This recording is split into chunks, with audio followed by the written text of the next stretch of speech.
ආයිබෝවන් අද අපි බලමු ලේඩීස් ෆින්ගරින් ග්‍රෑම් එකේ ඉඳලා ග්‍රෑම් 2 වෙනකන්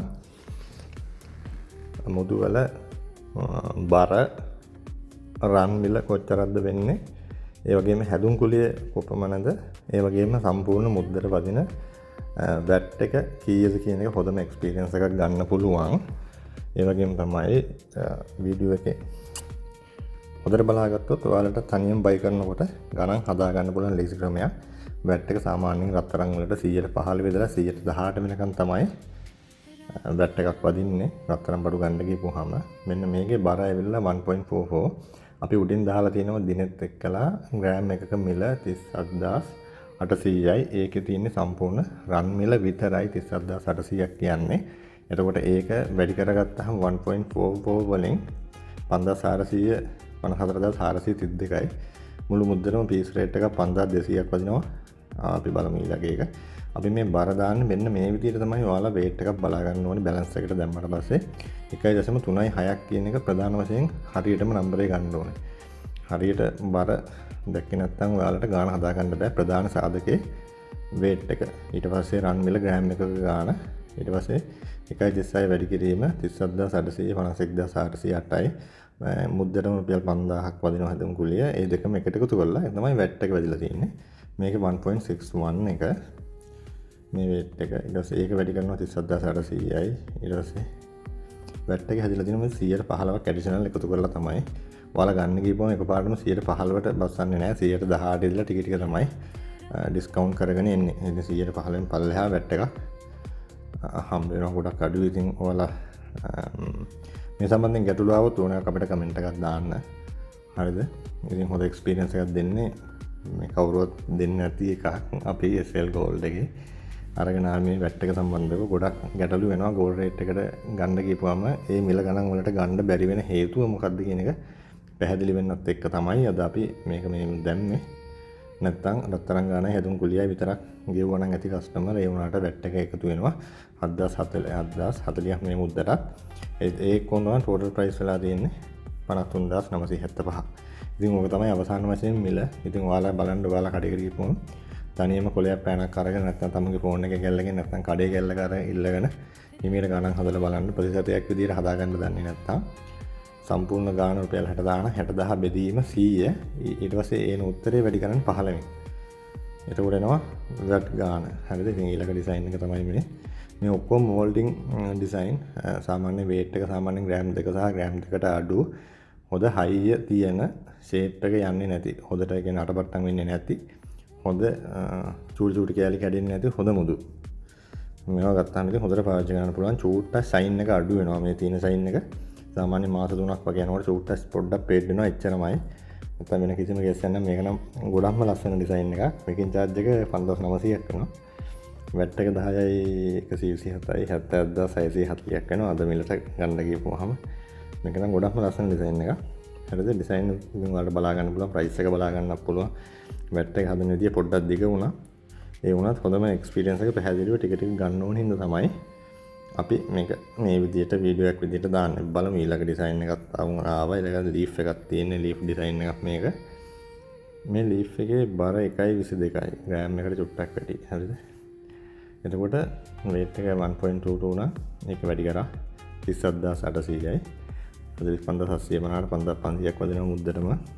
වැට් එක තියෙනවා 7687ක්. ඔක්කොම ගාන තමයි 58935. ඉතින් ඔයාලා හිමීට ගානක් හදලා බලන්න. මේක ගොඩක් හයි රින් එක. weight එක තියෙනවා ග්‍රෑම් 2.1 ග්‍රෑම් එකක් තියෙන්නේ. රත්තරන් ගානක් තියෙන 79380. හැදුම් කුලිය 60300යි මුද්දටම. වැට් එක 12852යි. ඔයාලා මේකෙන් charge එක දාලා තියෙන විදිහට ඔයාලට සැක හිතෙනවා ඇති ඒ ග්‍රෑම් එකකට මෙච්චර ගොඩක් ලොකු මේකෙන් charge එකක් යන්නේ කියලා. ඒ වුණත් බලන්න දෙකම එකට එකතු කරලා වැට් එක බදිනවා ඊට වැඩි. මේකෙන් charge එකට වැඩි හැම මුද්දේම වැට් එක තමයි වැඩි වෙන්නේ. හේතුව රත්තරන් මිල්ලට හැදුම් කුලිය එකතු කරලා ඒ දෙකේම වටිනාකමට තමයි වැට් එක එකතු වෙන්නේ. එහෙම තමයි වැට් එක හදන්නේ. හරිද? එහෙම නැත්නම් තව සමහර shops තියෙනවා. ලොකු shops වෙනස් රත්තරන් වල විතරක් ඇඩිෂනල් වැට් එක එකතු කරලා දාන්නේ නැහැ. මේකෙන් charge එක වැඩි කරනවා. එතකොට මේකින් චාර්ජ් එක තුල වැට් එක නෑ. රත්තරන් ගාන විතරයි. ඉතින් මේ වගේ විවිධ ක්‍රම භාවිතා කරනවා විවිධ ෂොප් වල. ඒ කියන්නේ මුලින්ම කස්ටමර්ව ජජ් කරනවා. ජජ් කරලා ඉවරලා බලනවා. එයා කොහොමද ගන්න යන්නේ කියන එක. ඒ කියන්නේ එයා මේකින් චාර්ජ් එක එයාට වෙනම ඕනේද? එහෙම නැත්නම් දෙකම එකට එකතු කරලා වැට් එක දැම්මට කමක් නැද්ද? එයා කැල්කියුලේට් කරගන්න දන්නවද නැද්ද? මේ හැමදේම එයාලා බොහොම සුළු වෙලාවකින් අයිඩෙන්ටිෆයි කරගෙන කොහොම හරි එයාලගේ බිස්නස් එක කරනවා. ඉතින් මේවා අපි ඔයාලට කියන්නේ කස්ටමර්වත් රැක ගන්න ඕනේ, වෙළඳසැලත් රැක ගන්න ඕනේ. රත්තරන් කියන එක අපිට හැමදාම අනිවාර්යෙන් වටිනවා. චූටි පොඩි ග්‍රෑම් එකක් වුණත් ලොකු එකක් වුණත් පොඩ රත්තරන් එකතු කරලා තමයි පොඩක් රත්තරන් අපිට එකතු කරගන්න පුළුවන් වෙන්නේ.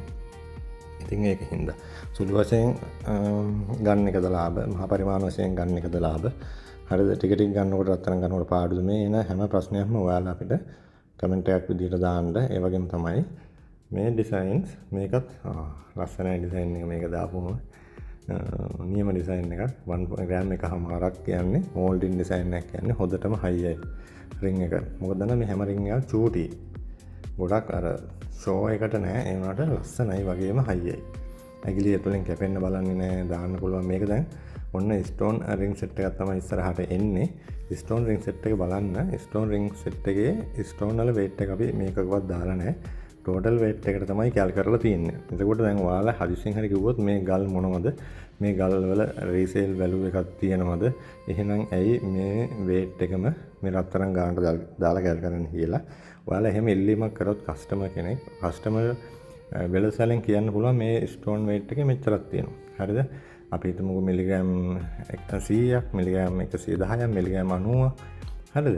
එතකොට ඔයාලට ස්ටෝන් චාර්ජ් එකක් වෙනම ගෙවන්න සිද්ධ වෙනවා. ස්ටෝන් චාර්ජ් එක කොහොමද හැදෙන්නේ කියනවා නම් 0.9 එක තියෙනවා නම් ඒක වැඩි කරනවා 37800න්. ඒ එන ගාන එයාලා කොහොම හරි ගන්නවා. කඩේ ඇතුළට ගන්නවා. හරිද?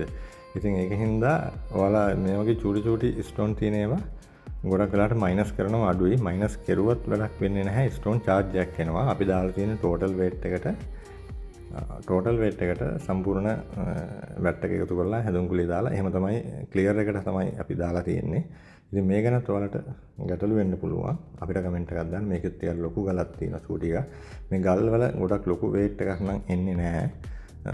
අර වගේ චූටි මිලිග්‍රෑම් ගණක් තමයි එන්නේ. හරිද? ඉල්ලුවොත් මට ගල් වල බර අඩු කරලා දෙන්න කිව්වොත් බර අඩු කරනවා. එතකොට ස්ටෝන් චාර්ජ් එකක් විදියට ඔයාලට ස්ටෝන් එකේ වටිනාකමත් අනිවාර්යෙන් ගෙවන්න සිද්ධ වෙනවා. සමහර වෙලාවට ස්ටෝන් චාර්ජ් එක රන් මිල්ට වැඩි ගාණක් එයාලා කියන්න පුළුවන්. මේ ස්ටෝන් එක මෙහෙමයි, මේක ඇමරිකන් ඩයමන්ඩ් එකක්. ඔයාලට ඩයමන්ඩ් එකක් වගේ මේක රින් එක යූස් කරන්න පුළුවන්. එතකොට මේක පාට යන්නේ නැහැ. එහෙම කියලා කොහොම හරි ගලට ස්ටෝන් චාර්ජ් කරන්න, ස්ටෝන් එක ෆික්ස් කරන්න ගිය ගණන් එහෙම ඔයාලට ගෙවන්න සිද්ධ වෙනවා. ඉතින් බොහොම ස්තුතියි අපිත් එක්ක හිටියට. මේ සම්බන්ධයෙන් ගැටලු වෙනවා නම් ඕන එකක් අපිට කමෙන්ට් එකක් දාන්න. ඔයාලා කමෙන්ට් එක තමයි අපිට ගොඩක්ම වැදගත්. එහෙමනම් බොහොම ස්තුතියි.